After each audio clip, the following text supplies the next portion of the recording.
Hello students, we were talking about the reproductive system of mammals in the previous video, right?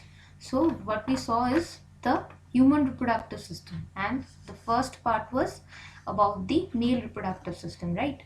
We saw about the testis, the ducts, that is epididymis, vas deferens, ejaculatory ducts, and the urethra.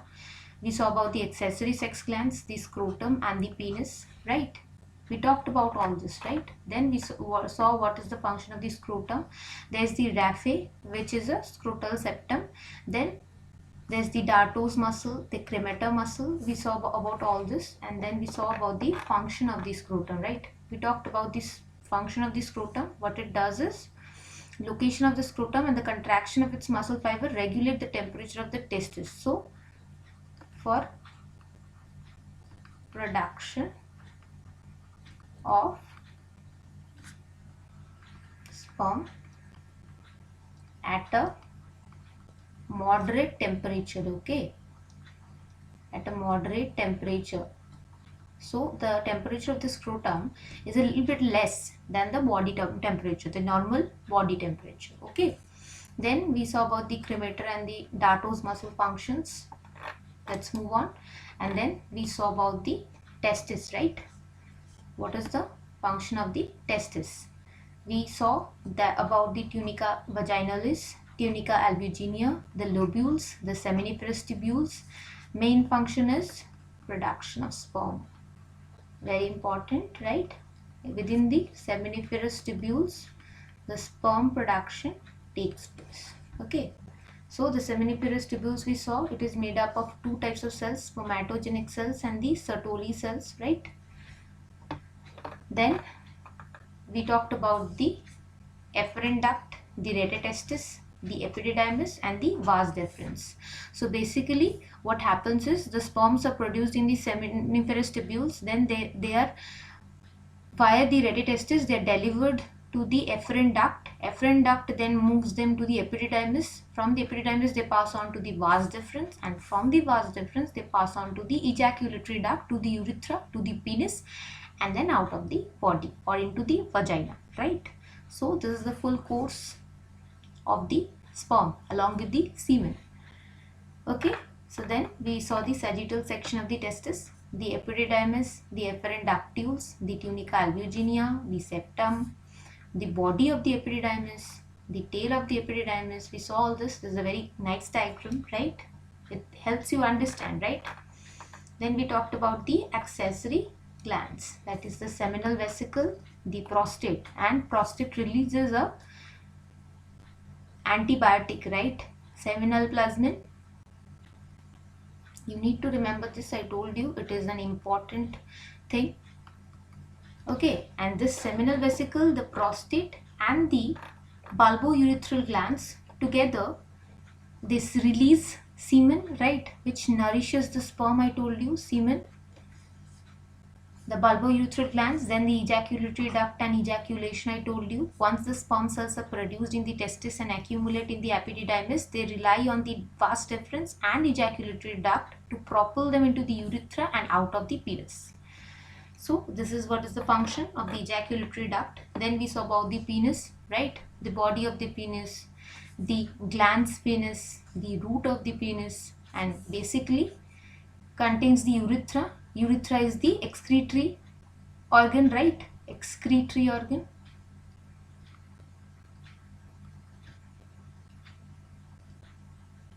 Okay. And it also helps in ejaculation of semen and excretion of urine. I told you, excretory organ, right? So now we'll be talking about the female reproductive system. Okay, the female reproductive system. So let's first see what are the organs involved in the female reproductive system. First are the ovaries, then is the fallopian tube, then the uterus, vagina, and the external organ known as vulva or pudendum. These are basically all the organs involved in female reproductive system. Female reproductive system. Okay. Very important thing, you need to remember this. Then moving on, first we'll see about the ovaries. Okay, this is the uterus. This one is the uterus, funnel shaped, right? Then these are the ovaries, and this is a magnified image of the ovary. Okay, magnified image of the ovaries. They are paired glands, almond in shape and size, right? One on either side of the uterus. This side one is there, and this side another is there. Okay, like this. Okay, and the what are the broad ligament? Broad ligament of the uterus, which is a fold of the parietal peritoneum, attaches to the ovaries by a double-layered peritoneum called the mesovarium. And the ovarian ligament anchors the ovaries to the uterus, and the suspensory ligament attaches them to the pelvic wall. You need to remember this. What are the parts of the ovary? The germinal epithelium, the tunica albuginea, ovarian cortex, ovarian medulla, ovarian follicle, mature follicle, and corpus luteum. See, you can see the different types of structures here, right? This is the corpus luteum. Basically, what happens is the primordial follicle will come across this in oogenesis, the process. Primordial follicle, it develops into primary, then secondary, then germinal, then the secondary follicle, then it develops into the Graafian follicle, which ruptures and releases the oocyte. This oocyte is basically the egg cell or the ovum, okay, and the remnants of this Graafian follicle forms the corpus luteum. So you need to remember the word Graafian follicle, okay. Graafian follicle. You need to remember this Graafian follicle. It ruptures, release oocyte.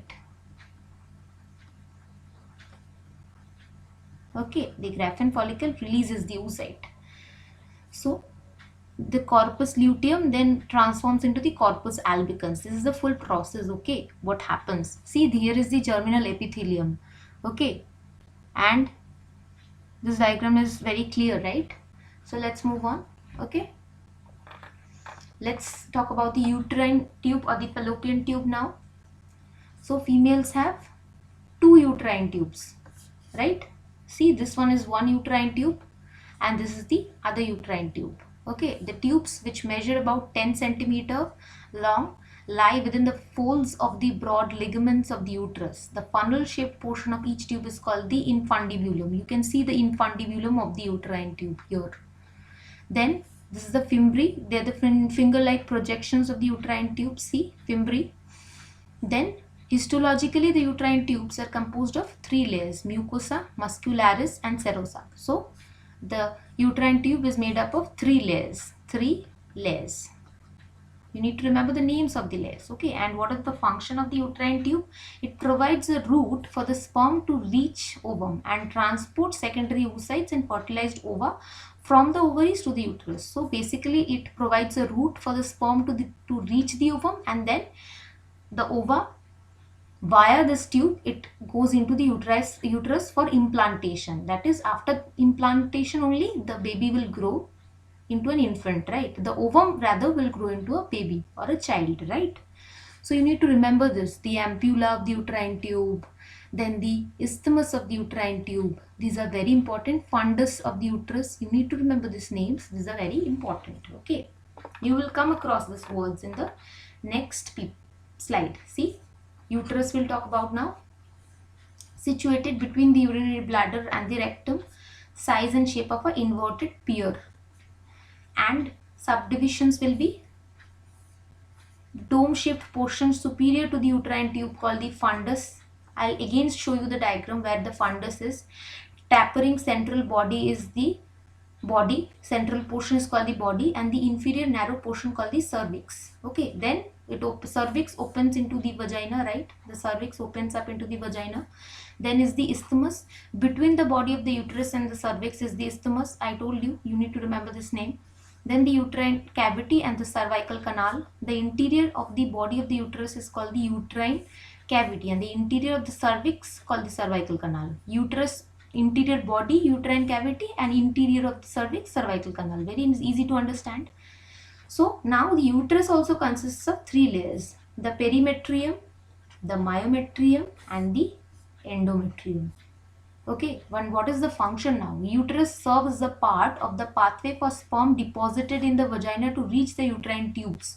It also the site of implantation of a fertilized ovum, development of the fetus during pregnancy and labor. So very important organ in our body, in a female body rather, that is helps in implantation, site of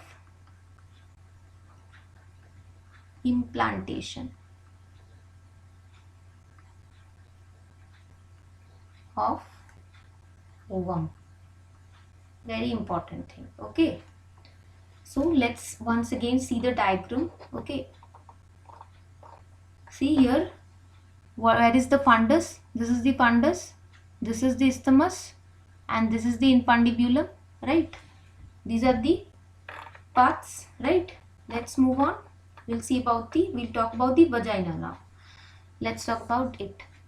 The vagina is a tubular, long fibromuscular canal lined with mucous membrane that extends from the exterior of the body to the uterine cervix. We just now talked about the uterine and the cervix, right? I hope you remember that. Vagina is situated between the urinary bladder and the rectum, and the vagina is directed superiorly and posteriorly where it attaches to the uterus. Okay. The mucosa of the vagina is continuous with that of the uterus. Rugae, we'll talk about the rugae. It consists of no keratinized stratified squamous epithelium and areolar connective tissue that lies in the series of transverse folds called rugae. Okay, this is what is the definition of rugae. You need to know this. Okay, and what is the function of this vagina? It is a receptacle for the penis during sexual intercourse. That is, it receives the penis during sexual intercourse and the outlet of the menstrual flow. Okay, menstrual flow is the shedding of the endometrial lining, right? Menstrual flow is shedding of endometrial lining. That is, the uterine cavity is lined with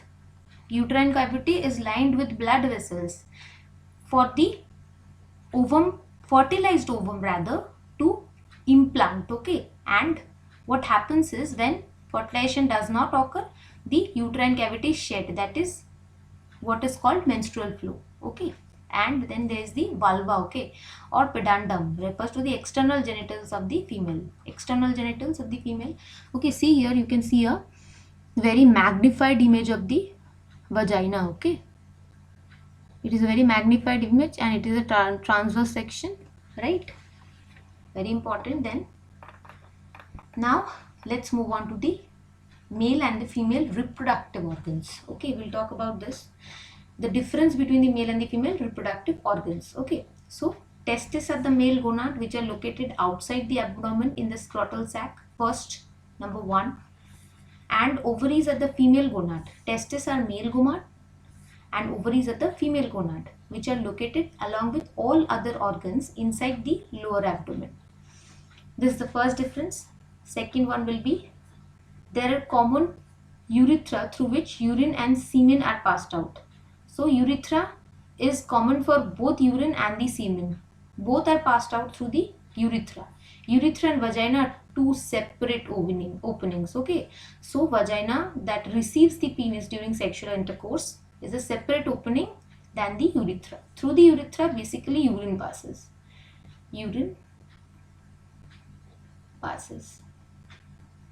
Okay, the third, sperm or male gametes are produced by meiosis in the testes, and oocytes or ova are produced by meiosis in the ovaries. You've heard of meiosis, I think so, right? Meiosis is reductional division, right? We'll come across this word again. Okay, 3 accessory glands are associated with the male reproductive system. 1 gland is associated with female reproductive system. This is the fourth difference. The fifth difference will be testes secrete testosterone. It is a hormone. Okay, and ovaries produce estrogen and progesterone. These are the hormones. Okay, testosterone, estrogen and progesterone. Ovaries produce different and testes produce different. Sixth difference will be, male reproductive system produces sperm and deliver it to the female reproductive organ, and female reproductive organ produces ova, receive sperm, facilitate fertilization, also support and nourish the growth of the embryo. Okay, And last option difference will be produce 1 billion sperms per month and produce a single ovum per month. Okay, very important difference. So these are the differences between the male reproductive system and the female reproductive system. Now let's move on to the very important topic. You need to understand spermatogenesis and oogenesis before you understand the topic of fertilization. Okay, spermatogenesis. Now I was telling you about meiosis, right? Meiosis is reductional division. Okay, reductional division. We all know that in our bodies there are 46 chromosomes, and in sex cells we have 23. So this reduction in the number of chromosomes, this happens via the process of meiosis. Okay, so half the number of chromosomes are present in basically in the sperm and the ovum. So meiosis helps in production of this sex cells. Sex cells, that is sperm and ovum. Sperm, ovum. Okay, now let's talk about spermatogenesis. Okay, gametogenesis, that is gametogenesis means both spermatogenesis and oogenesis together is known as gametogenesis. Okay, spermatogenesis and oogenesis is known as gametogenesis. Is the process where a haploid cell is formed from a diploid cell. So diploid is 2n, that is 46, and haploid is n, that is 23. Okay, so through meiosis and a cell differentiation, gametogenesis in the male is known as spermatogenesis and produces spermatozoa or sperm. Gametogenesis in the female is known as oogenesis, I told you, and result in the formation of ova. In this we shall look at both spermatogenesis and oogenesis. So we'll be looking at both spermatogenesis and oogenesis. Okay. Males start producing sperm when they reach puberty, which is usually 10 to 16 years old. They are produced in large quantities to maximize the likelihood of sperm reaching the egg. A lot of sperms are released into the vagina during sexual intercourse, okay, so that at least one of them can fertilize the egg. Okay, sperm production occurs in seminiferous tubules. You are well aware of this fact, right? And spermatogenesis takes place approximately 70 days. Therefore, so it approximately takes this whole process, it takes 70 days. Okay, so therefore in order for sperm production to be continuous and not intermittent, that is no gap should be there, multiple spermatogenetic processes are occurring simultaneously within the same seminiferous tubule. So when one set of sperms are produced, another set is also being produced, because each takes 70 days and per day 2 million, 200 million are produced. You are understanding, right?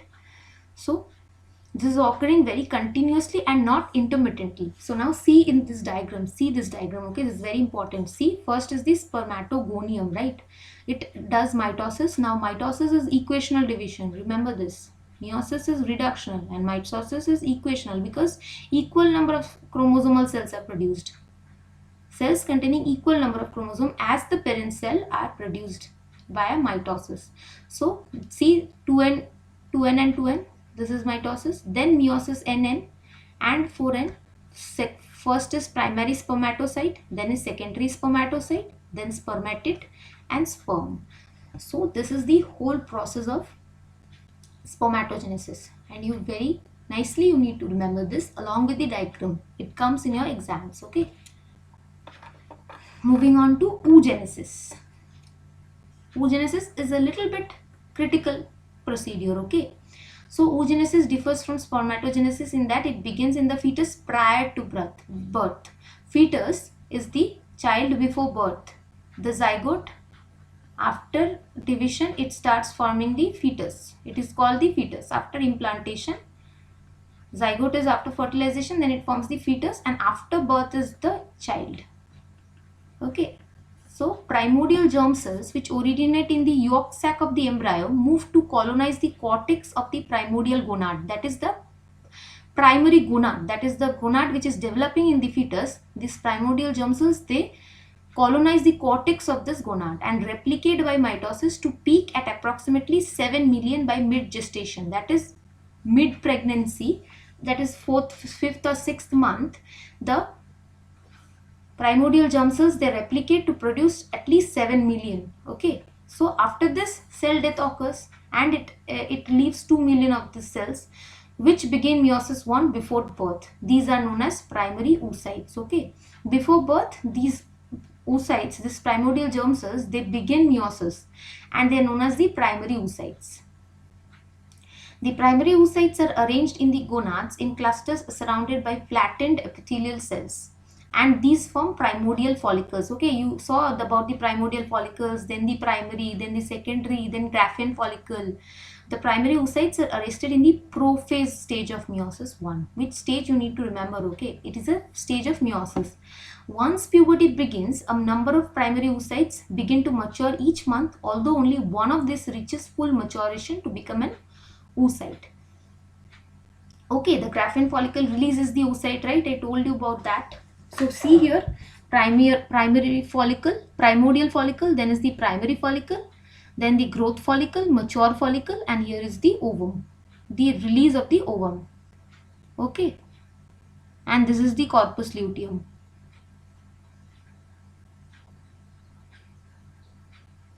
Okay, this is the corpus luteum. Then this is oogenesis. This is the process of oogenesis, mitosis, oogonium, primary oocyte. It is arrested in prophase 1, then primary, then secondary. This is after fertilization only, meiosis 2 is completed, and the zygote forms after fertilization. Let's move on to fertilization. Okay, the process of fertilization. When male gamete fuses with the female gamete, the entire process is fertilization in humans. This process results in the formation of a diploid zygote. In this process, semen containing thousands of sperm is inseminated into the female vagina, that is, it enters the female vagina during coitus, that is sexual copulation. The sperm move towards the uterus, but not all succeed in reaching the opening of the fallopian tube. The secondary oocyte releases from the matured Graafian follicle of the ovary and enters into the fallopian tube, where it is fertilized within 24 hours, after which it is released from the ovary. Okay, so see, here the sperm is fertilizing the ovum and fertilized egg is produced, right? So this is a very important diagram, and you need to remember the process of fertilization, right? So now we'll move on to what is the journey of the egg. See, egg leaves ovary and enters fallopian tube. First is this step. Second step is sperm enters egg and unites with the nucleus. This is the process of fertilization, right? Okay, then step 3 is fertilized egg divides. First 2 cells are produced, see, 2 cells, then 4 cells, then 8 cells. Like this, it continues dividing, and then it implants. Cell attaches to the uterus. This is the implantation.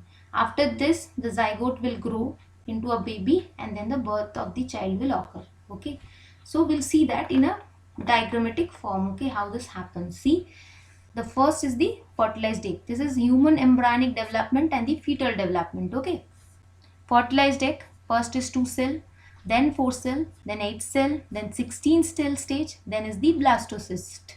At this stage, it is implanted. Okay, and this is the growth. See, first is 4 weeks, 10 weeks, 16 weeks, and 20 weeks. After this, the baby is born. This is the fetal development. And last, this diagram is again showing the same thing. Zygote is coming, then cell divisions are happening, reproductive, a ball of cells are formed, then the baby is formed, fetus, and then the birth of the baby occurs. This is the full process that occurs for the development of the baby. Okay, so I hope you're clear with this video, with what is male reproductive system, what are the organs involved, what are the female reproductive system organs, how fertilization occurs, what is spermatogenesis and what is spermiogenesis. All this is very clear to you, I hope so. So thank you.